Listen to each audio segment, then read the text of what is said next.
Chapitre 30. La barge noire. L'épouvanteur passa encore une semaine au moulin avant de partir pour Chipenden, sans moi.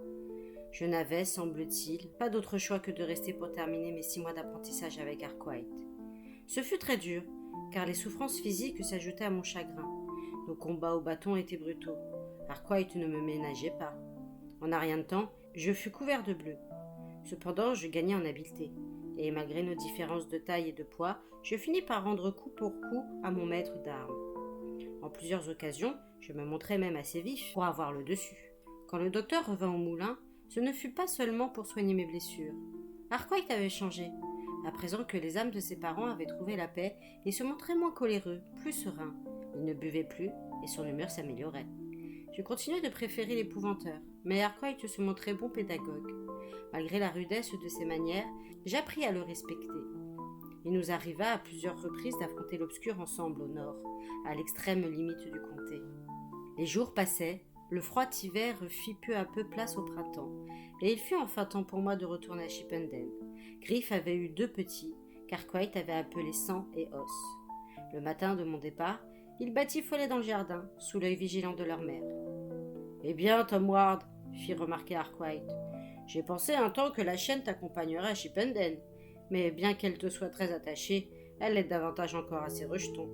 Je ne crois pas que M. Grégory serait ravi de me voir revenir avec Griff, dis-je en souriant, d'autant que les chiens et les gobelins font rarement bon ménage. En ce cas, mieux vaut qu'elle reste ici, si tu veux du bacon à point pour ton petit déjeuner, plaisanta-t-il. Reprenant son sérieux, il ajouta. Nous avons eu des hauts et des bas, tous les deux. Mais les choses ont bien tourné au bout du compte. Le moulin est un endroit beaucoup plus agréable depuis ton passage, et j'espère t'avoir enseigné des choses utiles. Certainement, mes bleus, mes bosses le prouvent. Sache que tu seras toujours le bienvenu, si tu en ressens le besoin. Tu pourras venir compléter ta formation ici. Je compris l'allusion. Rien ne serait plus jamais pareil entre l'épouvanteur et moi. S'il était persuadé d'avoir agi pour le mieux, je continuais de penser qu'il avait commis une erreur en chassant Alice. Depuis, un mur d'incompréhension s'élevait entre nous. Remerciant une dernière fois Arkwright, je me mis en route. Je franchis le premier pont au-dessus du canal et marchai vers Caster, le sac sur l'épaule et le bâton à la main. Combien de fois avais-je désiré cet instant au début de mon séjour? Mais trop de choses avaient changé. Alice ne serait pas là pour m'accueillir à Chipenden. Le chaud soleil printanier et le chant des oiseaux n'arrivaient pas à m'égayer. J'avais l'intention de quitter la rive du canal bien avant Caster, de contourner la ville et de prendre la route des collines. Étais-je plongé dans mes pensées ou tourmenté pour mon avenir? Toujours est-il que, lorsque je pris conscience de ce qui se passait, il était déjà trop tard. Un frisson soudain me parcourut dans le dos. Levant les yeux, je remarquai que le crépuscule tombait et que l'obscurité se faisait plus dense à chaque minute. L'air devenait glacé, et quand je jetai un regard derrière moi, je vis qu'une brume épaisse s'était formée sur le canal. Il en sortit une barge noire qui approchait lentement. Aucun cheval ne la tirait. Elle avançait sans un bruit. Je compris vite que ce n'était pas une barge ordinaire. Elle était faite d'un bois brillant. Des chandelles noires brûlaient à la proue, plus nombreuses que sur un autel un jour de grande fête, et les hautes flammes ne vacillaient pas. Des marches descendaient droit vers une cale ténébreuse, d'une façon qui n'était pas naturelle. La façon même dont ce bateau glissait sur l'eau avait quelque chose d'anormal, et j'eus l'impression d'entrer dans un rêve, où les règles habituelles de la vie ne s'appliquaient plus. L'embarcation s'arrêta à ma hauteur. Scrutant les profondeurs de cette cale impossible, je distinguai une silhouette assise, environnée de chandelles. Bien qu'aucun ordre n'ait été proféré, je sus ce que je devais faire. Laissant mon sac et mon bâton sur le sentier, je montai à bord et descendis les marches une à une, l'estomac tordu par la peur, obéissant aux lois de quelque étrange cauchemar. Au fond, sous l'apparence du marinier, le malin était assis sur un trône fait de même bois poli que l'embarcation. Il était décoré de motifs entrelacés, représentant des créatures tout droit sorties d'un monstrueux bestiaire. La main gauche du diable reposait sur le dos d'un dragon rampant, aux griffes tendues agressivement vers moi. Sa main droite caressait un serpent dont le corps sinueux descendait sur le côté du siège, avant de s'enrouler autour des pieds en forme de cerf. Le sourire qu'il m'adressa était celui de Matthew Gilbert, mais l'éclat venimeux de ses yeux révélait sa véritable identité. J'avais aidé Grimalkin à tuer sa fille. Me convoquait-il pour se venger? « Assieds-toi, Tom, assieds-toi à mes pieds, ordonna-t-il. Et je ne pus qu'obéir, me posant en tailleur devant lui sur le sol. Il ne souriait plus. Je me sentis sans force, entièrement à sa merci. et troublé par une sensation bizarre. Je n'avais pas l'impression d'être assis sur le plancher d'un bateau, mais de tomber comme une pierre entre les parois d'un puits. « Je perçois ta peur, reprit le malin. Calme-toi, je suis venu t'instruire, non te détruire. Si je voulais ta mort, bien des créatures se réjouiraient de me rendre ce service. J'ai d'autres enfants, et beaucoup d'autres serviteurs qui m'en juraient allégeance. Tu ne pourrais leur échapper à tous.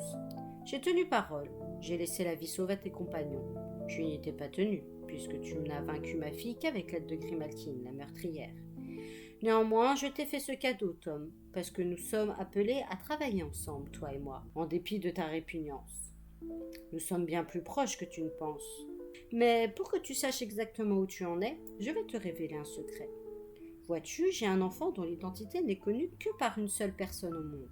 Un enfant très spécial, qui accomplira un jour de grandes choses à mon service. Je parle de ma fille bien-aimée, Alice Dean. Je fus si abasourdi que le sens de ces paroles ne m'atteignait pas tout de suite. Les mots tournaient dans ma tête, tel un vol de corbeaux dans un vent de tempête, avant de plonger pour me percer le cœur de leur bec acéré. Alice, sa fille, avais-je bien entendu? Alice, une autre Morwen, des monstres ou des sorcières, tels étaient les rejetons du diable. Et si l'un d'eux naissait humain et sans tache, il le tuait aussitôt, comme il l'avait fait avec le fils de Grimalkin. Or, il avait laissé vivre Alice. Comment était-ce possible? Non, me dis-je, m'efforçant de retrouver mon calme. Il essaye seulement de nous diviser. Je me rappelais les paroles de maman à propos d'Alice et de moi. L'étoile de John Gregory pâlit. Vous représentez l'avenir et l'espoir du comté. Il aura besoin de vous à ses côtés. Maman avait-elle pu se tromper à ce point? Mais peut-être ne s'était-elle pas trompée.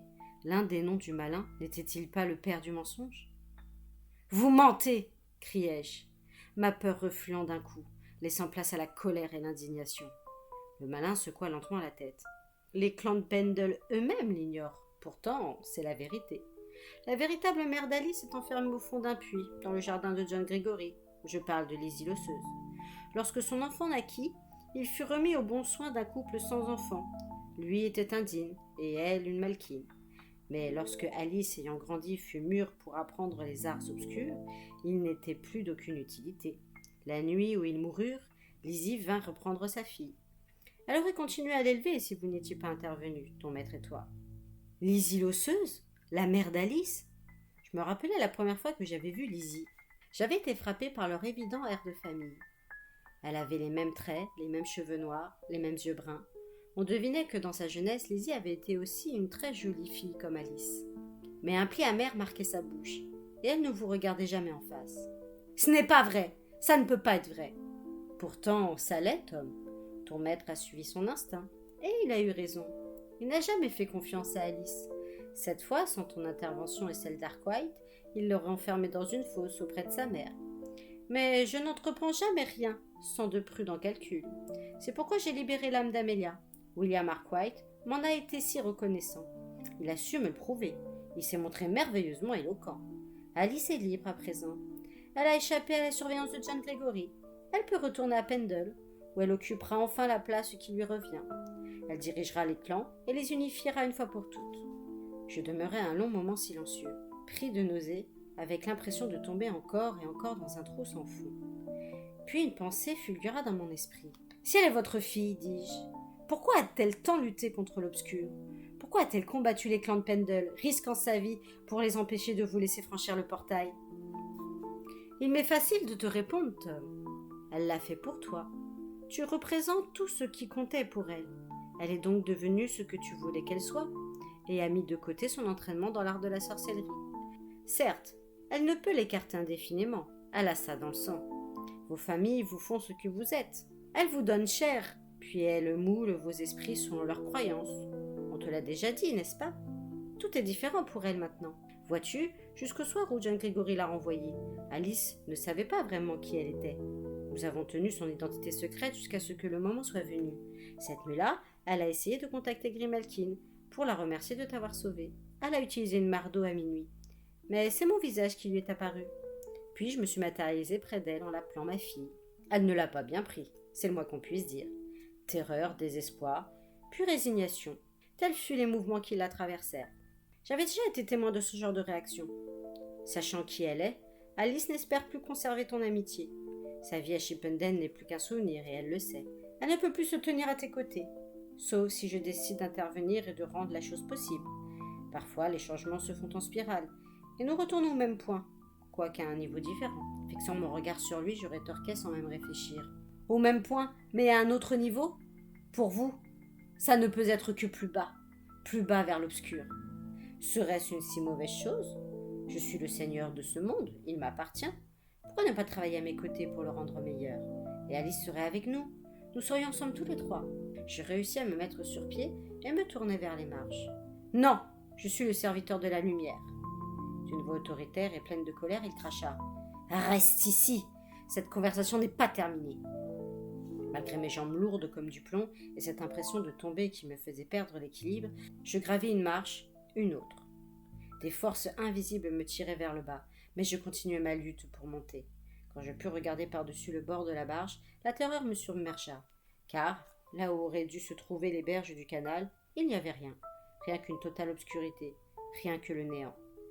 Pourtant, je franchis encore une marche, encore une, jusqu'à ce que le monde tel que je l'avais toujours connu me réapparaisse. D'un bond, je sautai sur le sentier. Je ramassai mon sac et mon bâton, et repris mon chemin. Je n'eus pas besoin de regarder en arrière pour savoir que la barge n'était plus là.